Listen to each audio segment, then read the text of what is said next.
Perkenalkan saya Aulia Fahruna Fadia, pelajar SMP Negeri 3 Sampit, sekaligus pembawa acara Lonceng Pelajar.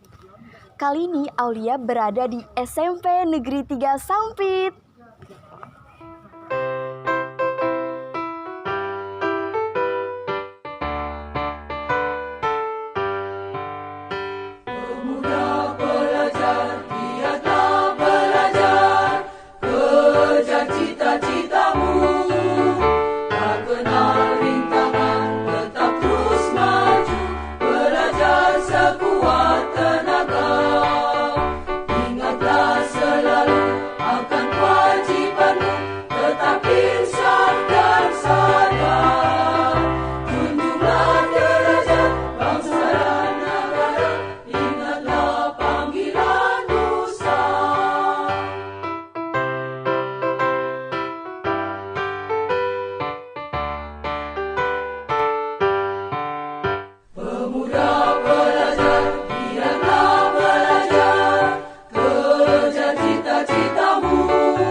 Mau tahu keseruan Aulia selanjutnya?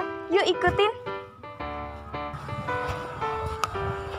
Permisi Pak, saya ingin bertemu dengan kepala sekolah, bisa tolong antarkan saya? Oh iya, bisa deh. Mari saya antarkan. Ruangan kepala sekolahnya yang ini deh. Oke, baik. Terima kasih Pak.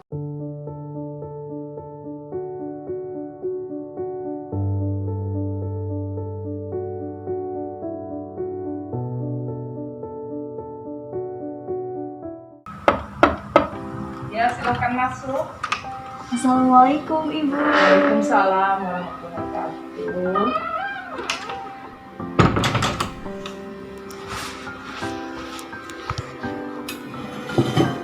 Pagi Bu, perkenalkan saya Aulia Fahruna Fadia, salah satu siswa Ibu nih. Aulia dari program Lonceng Pelajar Bu. Izin ngobrol santai dengan Ibu ya mengenai sekolah. Ya. Kapan sih Bu berdirinya SMP Negeri 3 Sampit dan siapa sih Bu kepala sekolah pertama? Terima kasih atas wawancaranya ini. SMP Negeri 3 Sampit ini berdiri sejak tahun 1973 dan berada di Jalan Christopher Winding, dan kepala sekolah yang pertama itu adalah Bapak Konstantinopol. Beliau itu yang pertama menjadi kepala sekolah di sini, dan waktu itu hanya 30 siswa. Nah, setelah berkembang sampai berusia 43 tahun, maka jumlah siswanya sampai saat ini sudah 902 orang, termasuk Aulia ya, jumlah siswa di sini. Nah, alhamdulillah jumlah gurunya pun, khusus tenaga pendidik yaitu guru itu berjumlah 45 guru, dan ditambah dengan tenaga kependidikan jadi berjumlah semua 65 orang. Alhamdulillah dengan jumlah rombel itu sebanyak 26 rombel dengan ada 2 lab komputer.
musola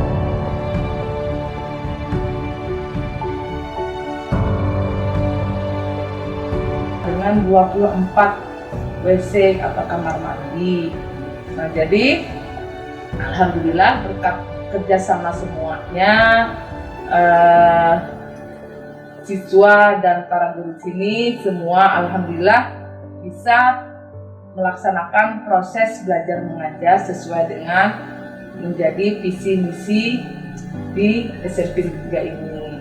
Visi misi adalah unggul dalam prestasi baik akademik dan non akademik, menguasai ilmu pengetahuan dan teknologi, berakhlak mulia dan berwawasan lingkungan. Bagaimana sih Bu persiapan pencapaian visi misi sekolah nih?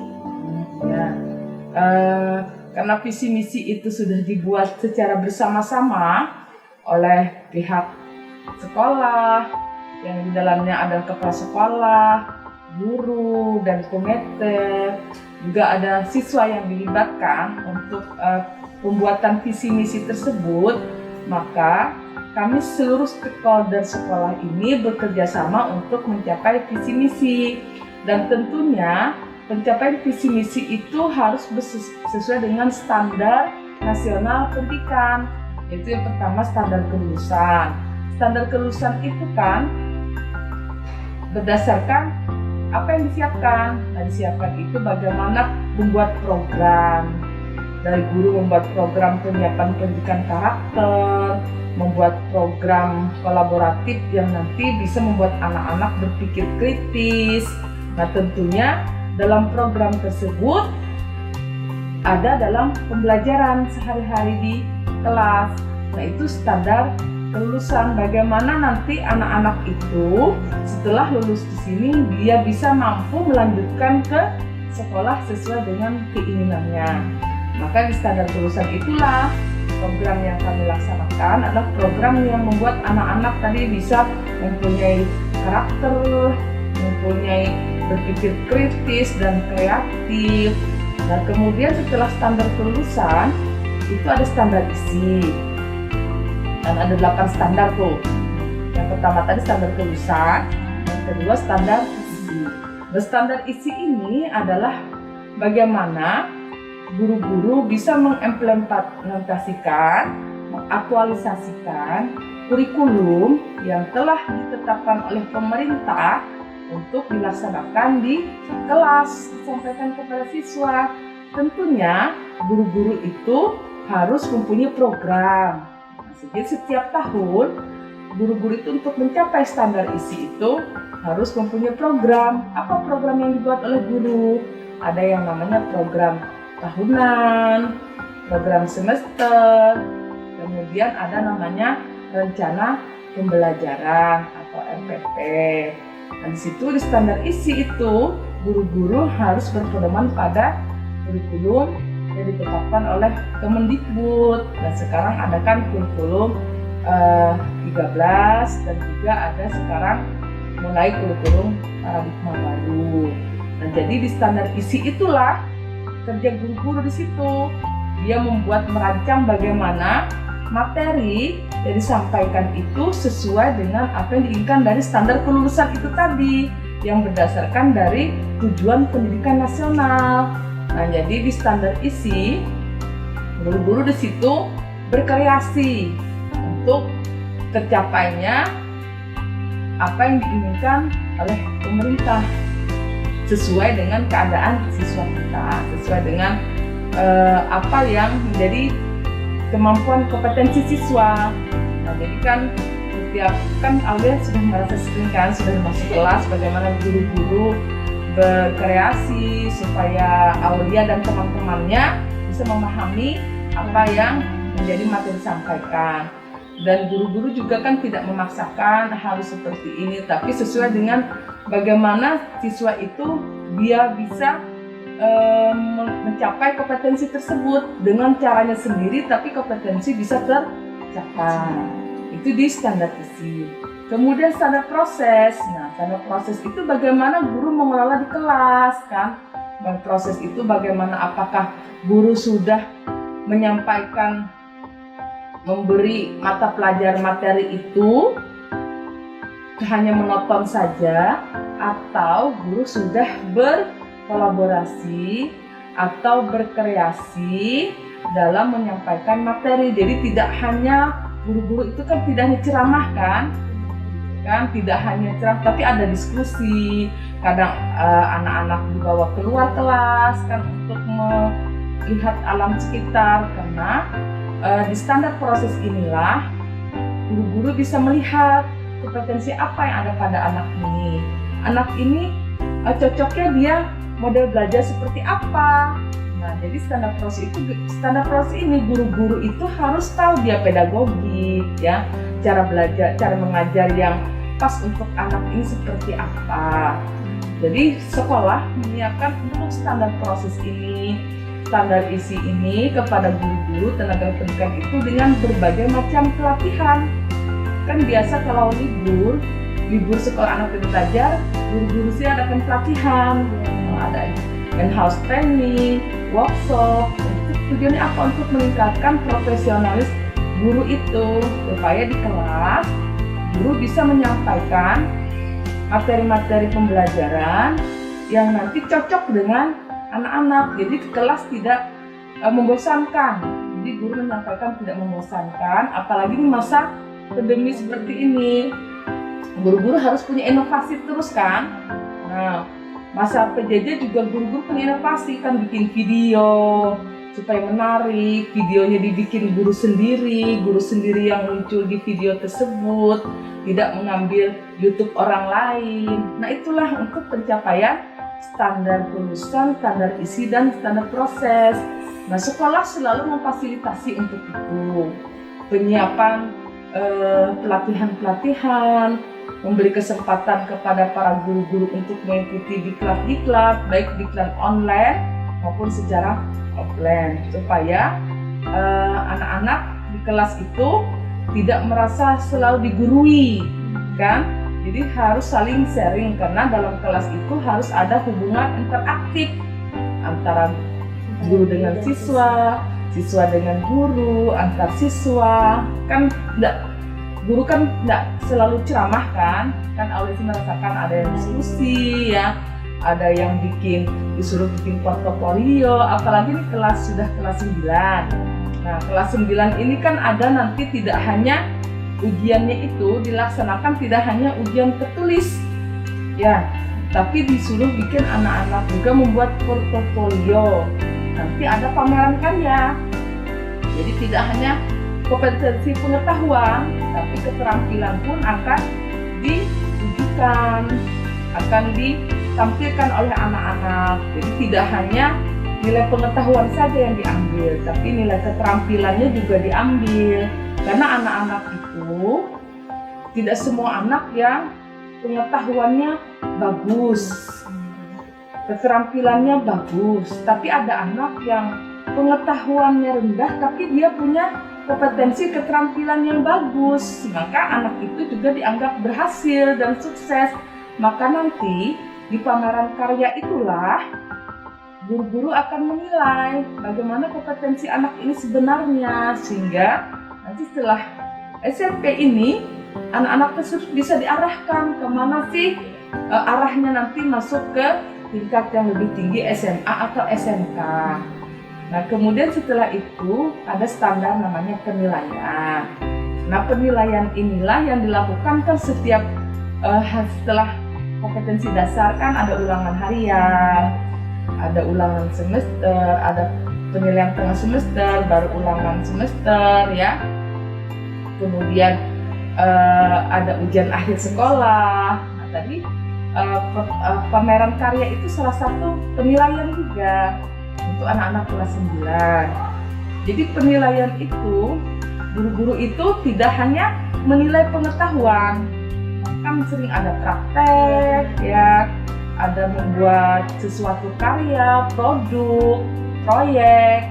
Nah, sehingga anak-anak itu tidak tapi setelah selesai di sini punya, tidak hanya dia tahu textbook, tapi dia punya keterampilan untuk dia sebagai bekal hidupnya sesuai dengan apa yang dianjurkan menteri saat ini, anak Nadiem itu kan menginginkan bahwa life skill, jadi anak-anak itu punya skill, punya keterampilan walaupun dia usia SMP. Setelah selesai SMP dia punya keterampilan khusus di mana orang tuanya mengarahkan kemana, sehingga tidak ada nanti setelah SMP atau SMA, SMK anak-anak yang menganggur. Ya, jadi dalam penilaian ini pun Bapak Ibu guru itu setelah menilai, dalam standar penilaian ini Bapak Ibu guru itu dianalisis hasil penilaiannya. Jadi banyak sekali sebenarnya administrasi yang dilaksanakan oleh Bapak Ibu guru. Dia tidak hanya mengajar, tapi sebelum mengajar dia sudah bikin program, kemudian dia bikin perencanaan, setelah perencanaan kemudian pelaksanaan di kelas. Bagaimana pelaksanaan di kelas itu, guru harus selalu berinovasi, kemudian melakukan penilaian, setelah itu melakukan umpan balik kan. Umpan balik itu apa? Umpan balik itu guru-guru akan mengadakan bagi anak yang sudah mencapai kompetensinya sudah tercapai, maka akan ditambah terus. Bagi anak yang belum mencapai kompetensi, maka dia akan diulangi lagi. Sehingga kesempatan anak untuk memperbaiki hasil dia belajar dia ada terus. Jadi tidak hanya berhenti di situ saja. Itu standar yang dilaksanakan oleh guru-guru dan semua stakeholder yang ada di sekolah ini, tentunya dengan pantauan dari kepala sekolah semua sebagai selaku seorang manajerial. Mensupervisi itu apa dalam sekolah? Mensupervisi itu membimbing guru-guru. Jadi kadang-kadang Auli kan lihat sendiri, kadang-kadang ibu keliling kan, keliling ke kelas-kelas, anak ada gurunya enggak, bagaimana gurunya mengajar, kan seperti itu. Sehingga ketika ibu mengevaluasi, dapat evaluasi setiap bulan itu, ada bahan apa yang harus kita tingkatkan, apa yang harus kita pertahankan, dan apa yang harus kita perbaiki pada kedepannya.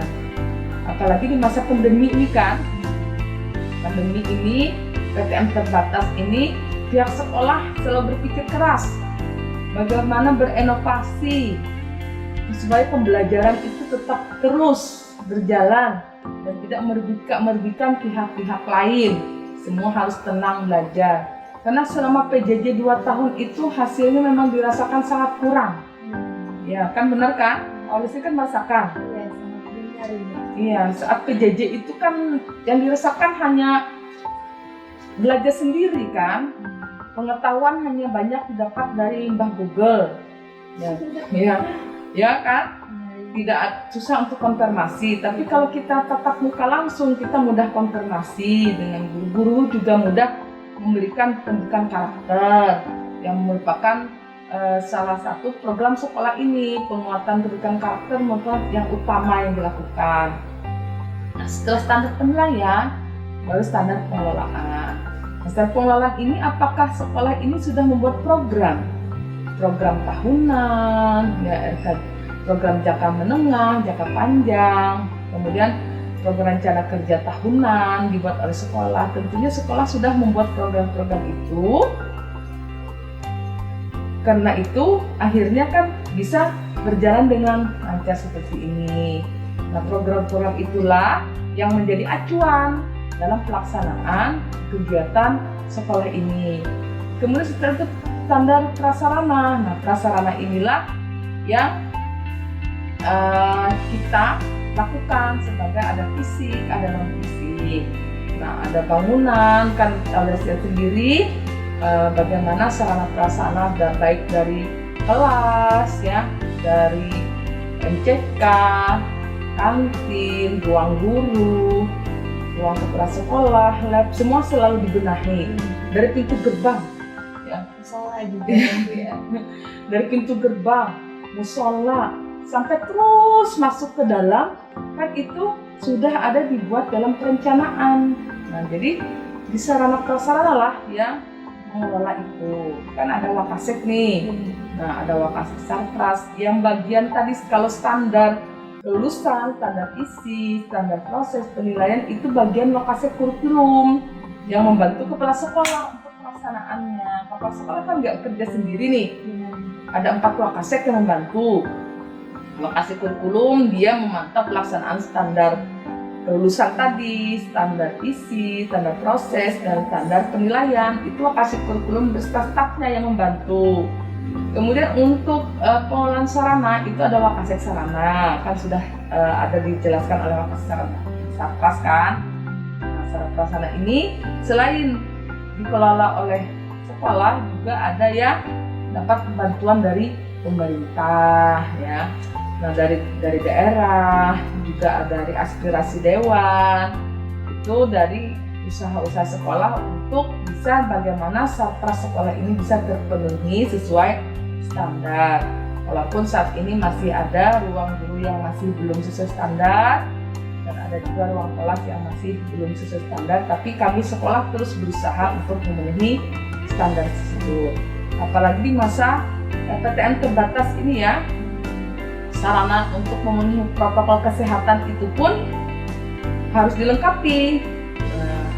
Pihak sekolah dengan dibantu oleh lokasi Satpas dan stafnya, apa yang harus diperlukan itu dari standar sarana dan prasarana. Prasarana juga apa? Seperti kebutuhan lab komputer, kan itu sudah dipenuhi oleh sekolah. Selain bantuan dari pemerintah, juga ada bantuan dari orang tua untuk pemenuhan komputer itu. Sebab nanti pada kurikulum paradigma baru atau prototipe itu, pelajaran teknologi komputer itu akan menjadi dimasukkan jadi satu mata pelajaran. Jadi tidak lagi hanya ekstrakurikuler. Kalau di sini kan masih ekstrakurikuler, tapi sekarang ada ditambah jadi mata pelajaran. Nah setelah standar pengelolaan, baru standar peserta didik dan tenaga kependidikan. Nah disinilah kalau tenaga pendidik dan kependidikan ini, disinilah nanti tenaga kependidikan itu bagaimana dia bisa menjadi orang yang berkualifikasi sesuai peraturan pemerintah bahwa guru itu harus punya kualifikasi sarjana. Alhamdulillah sudah 100% guru di sini sudah sarjana pendidikan, juga kualifikasi sarjana, bahkan juga ada yang S2. Nah, tenaga pendidikan juga seperti itu, minimal D3. Nah, alhamdulillah dari teman-teman tenaga pendidikan dengan ada standar tenaga pendidikan ini sehingga mampu mengelola siswanya, mengelola siswa bagaimana dia mencapai visi misi tersebut, ya, sehingga siswa itu berprestasi, ya.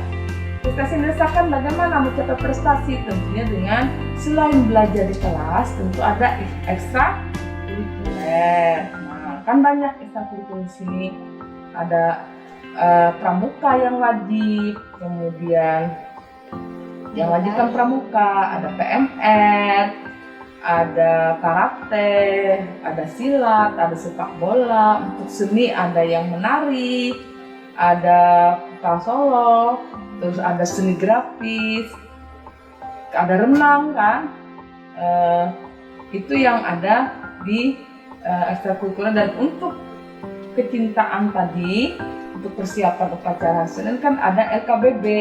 Nah, LKBB itu latihan baris berbaris itu ekstrakurikuler yang membantu tenaga kependidikan untuk mencapai visi misi sekolah ini. Kan tadi unggul dalam prestasi baik akademik maupun non akademik. Selain itu juga ekstrakurikuler yang untuk akademik kan ada. Akademik itu ketika anak-anak akan mengikuti Olimpiade Sains atau KSN, nah, kompetisi nasional, kan ada IPS, ada matematika, ya ada IPA. Kan anak-anak itu diberi tambahan dong sebagai ekstrakurikuler, sehingga untuk pencapaian visi misi tadi unggul dan prestasi akademik dan non akademik. Nah kemudian dia bisa penguasaan iptek kan sudah disiapkan tuh, sarana sudah disiapkan. Nah, dengan ada komputer, apalagi sekarang nanti menjadi mata pelajaran pengetahuan dan teknologi. Nah, kemudian standar selanjutnya adalah standar pembiayaan. Nah, pembiayaan ini tentunya didahului dengan adanya rencana kerja anggaran sekolah. Nah, pembiayaan di sini sumbernya ada dari pemerintah dan juga ada bantuan dari orang tua siswa yang tidak mengikat, ya. Juga alhamdulillah dalam pengadaan Satkas ini kita ada pihak ketiga yang membantu, ada perusahaan yang membantu, ya seperti pembangunan musola, pembuatan taping, pemasangan taping, itu alhamdulillah ada pihak ketiga. Nah, itulah semua standar itu tujuannya adalah untuk pencapaian visi misi SMP Negeri 3 Sampit yang brandnya adalah bersinar. Apa oleh bersinar? Berprestasi, religius, sportivitas, intelektual, asri, dan rawah. Iya, nah itu ya. Jadi untuk mencapai itulah, untuk mencapai visi misi dan brand sekolah itu, 8 standar ini ya dilaksanakan oleh semua stakeholder sekolah dan tentunya dengan kerjasama Komite SMP Negeri 3 Sampit, dan tentunya juga pastinya dengan bantuan dan perhatian dari pemerintah, baik pemerintah pusat maupun pemerintah daerah melalui Dinas Pendidikan Kabupaten Kota Waringin Timur. Gitu. Kalau untuk mencapai visi misi yang berakhlak mulia gimana sih, Bu? Oh iya, tadi Ibu belum menjelaskan ya untuk berakhlaknya itu kan prestasi akademik dan akademik. Nah, untuk agar siswa berakhlak mulia dan seluruh stakeholder ini punya akhlak yang mulia, tentunya ada karakter religius. Nah, sekolah ini kan salah satu sekolah yang menjalankan program pendidikan penguatan karakter. Nah, di sini ada karakter religius kan. Karakter itu kan sekarang walaupun profil pelajar Pancasila yang dulu namanya pendidikan karakter, sekarang dirubah profil Pancasila.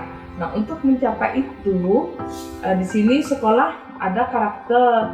Karakternya itu ada yang berbasis kelas, ada yang berbasis sekolah, ada yang berbasis masyarakat. Kalau berbasis kelas, kan karakter yang ditanamkan itu, selain karakter religius kan ada karakter nasionalisme, mandiri, gotong royong, dan integritas. Nah, pada karakter religius itu kan setiap mau belajar, anak-anak kan berdoa dulu ya, mengucapkan salam, itu salah satu karakter religius yang ditanamkan. Di dalam kelas itu, dalam kelas. Kemudian di berbasis sekolah, kan sekolah kita sudah punya program nih. Walaupun tatap muka terbatas, tetap religius itu tetap dilaksanakan. Setiap pagi pukul 6.30 kan, anak-anak secara bergiliran ke musola untuk mengadakan pengajian yang dibimbing oleh guru agama dan guru yang lain. Yaitu yang muslim, yang non muslim kan ada di gazebo, mereka ada yang Nasrani, ada yang Hindu. Jadi pada setengah jam sebelum masuk, ya 30 menit sebelum jam 7 masuk kelas, anak-anak itu sudah dibekali dengan karakter religius kan. Sebagian ada yang di halaman yang diberi oleh bimbingan oleh guru piket. Nah, itulah cara sekolah, program sekolah, action sekolah untuk mencapai visi misi yang itu tadi salah satu akhlak mulia itu tadi. Nah, itu berbasis di sekolah. Juga ada berbasis sekolah itu ekstrakurikuler yang religi. Ya kan ada baca tulis Al-Quran, ada pembacaan hafsi, itu juga ada syahil Quran, diikutkan anak-anak pada acara MTQ. Nah, itu kan salah satu penanaman karakter religius supaya anak-anak tadi bisa berakhlak mulia. Kalau berbasis masyarakat seperti apa? Nah, itu kan kita bersama karena mengundang penceramah dari luar kan. Nah, kita mengadakan peringatan Hari Besar Islam, Hari Besar agama lain juga, hari misalnya Maulid, Isra Mi'raj, Halal Bihalal. Kita kan mengundang dari masyarakat dari luar, kerjasama dengan masyarakat dari luar untuk mengadakan peringatan hari besar. Begitu juga agama Nasrani, mereka mengundang pendeta dari luar untuk memberikan siraman rohaninya kepada anak kita, sehingga masyarakat akan tahu bahwa oh, anak-anak ini juga mereka merasa bertanggung jawab terhadap karakter anak-anak ini, sehingga terwujudlah tadi, semoga terwujud karakter dan visi misi yang berakhlak mulia itu tadi. Dan hasilnya alhamdulillah ya, prestasi anak-anak kita dalam segi religius, setiap kali ada event untuk pelaksanaan keagamaan ini selalu mendapatkan juara, termasuk juga Aulia ya. Alhamdulillah setiap ada event keagamaan, MTQ, festival anak soleh, kemudian pentas pendidikan agama Islam, selalu kita mendapatkan juara. Itulah cara kita untuk mencapai akhlak mulia itu tadi. Begitu ya. Ibu tadi ada menyebutkan sarana dan prasarana nih Bu. Salah satunya adalah MCK. Boleh saya lihat MCK untuk guru-gurunya Bu? Boleh, silakan. Iya, MCK guru ini ada 4 sebenarnya ya. Ada 4. Jadi kita lihat ya. Di sini kalau tempat ibu ada di ruang ibu sendiri. Ke ruang ibu dulu. Boleh Ibu. Yang baru kita ke ruang guru ya. Ini adalah tempat kamar mandi atau toilet dari ruang kepala sekolah, berada di ruangan kepala sekolah, sehingga kalau ada tamu-tamu yang datang, mereka mau ke kamar kecil langsung ke situ ya, nggak bisa jauh-jauh ya. Gimana nih?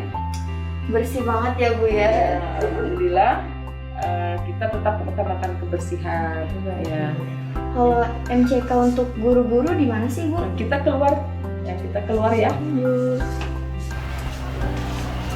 Nah, jadi tadi kan sudah Ibu sampaikan bahwa toilet kita ini kan ada sebanyak 24. Nah, ada untuk siswa, ada kepala sekolah, dan untuk guru dan TU. Tadi kan Aulia pengen lihat untuk guru dan TU ya. Nah, ini sekarang ini adalah toilet untuk guru dan TU.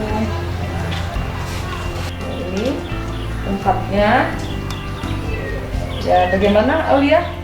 Bersih, rapi ya Bu ya, tersusun. Iya, alhamdulillah. Ini untuk yang guru dan PO yang perempuan, ini dipisahkan. Ini untuk guru dan PO yang laki-laki. Nah, ini ya, Gak kalah bersih sama yang lain. iya. Gimana?